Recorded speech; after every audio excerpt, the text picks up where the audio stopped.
കഥയുടെ പേര് ചിറകൊടിഞ്ഞ കിനാവുകൾ. ഒരു വിറക് വെട്ടുകാരൻ, അയാൾക്കൊരേ ഒരു മകൾ സുമതി, 19 വയസ്സ്. ഇവൾ സ്ഥലത്തെ ഒരു തയ്യൽക്കാരനുമായി പ്രണയത്തിലാണ്. ഈ തയ്യൽക്കാരൻ ബഹുമിടുക്കനും സുന്ദരനുമാണ്. അനീതി കണ്ടാൽ എതിർക്കും, ജനങ്ങളുടെ ഏത് കാര്യത്തിനും മുന്നിൽ കാണും. അങ്ങനെ നാട്ടുകാരുടെ കണ്ണിൽ ഉണ്ണിയാണ്. എല്ലാറ്റിലും ഉപരി ഈ തയ്യൽക്കാരൻ ഒരു നോവലിസ്റ്റുമാണ്.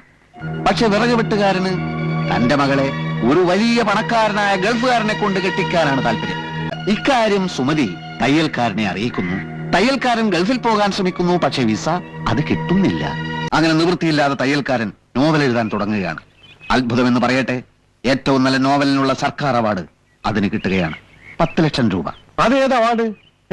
ജ്ഞാനപീഠം പോലും 1 ലക്ഷം രൂപയിലുള്ള അപേക്ഷ. ഇത് കഥയല്ലേ ആശാനെ? ശരി, 1 ലക്ഷത്തിന്റെ അവാർഡാക്കാം. ഈ 1 ലക്ഷം കൊണ്ട് തയ്യൽക്കാരൻ ഒരു ഗംഭീര ബംഗ്ലാവ് പണിയുകയാണ്. തന്റെ പ്രാണപ്രേയസിയോടൊത്ത് താമസിക്കാനാണ് തയ്യൽക്കാരൻ ബംഗ്ലാവ് പണിയുന്നത്. പക്ഷെ നിർഭാഗ്യമെന്ന് പറയട്ടെ, വിറക് വെട്ടുകാരൻ തന്റെ മകൾക്കൊരു ഗൾഫ് ഭർത്താവിനെ ഏർപ്പാടാക്കും. സുമതി കരഞ്ഞു. തയ്യൽക്കാരൻ ആ കല്യാണം പൊളിക്കാൻ ശ്രമിക്കുന്നു, സാധിക്കുന്നില്ല. ഒടുവിൽ ബംഗ്ലാവിന്റെ പാലുകാച്ചൽ ദിനം വരികയാണ്. അന്ന് തന്നെയാണ് സുമതിയും ഗൾഫുകാരനുമായുള്ള വിവാഹം. അവിടെ കല്യാണ വാദ്യഘോഷങ്ങൾ, ഇവിടെ പാലുകാച്ചൽ. പാലുകാച്ചൽ കല്യാണം, കല്യാണം പാലുകാച്ചൽ, കല്യാണം പാലുകാച്ചൽ. അത് അങ്ങോട്ടും ഇങ്ങോട്ടും ഇടവിട്ട് കാണിക്കണം.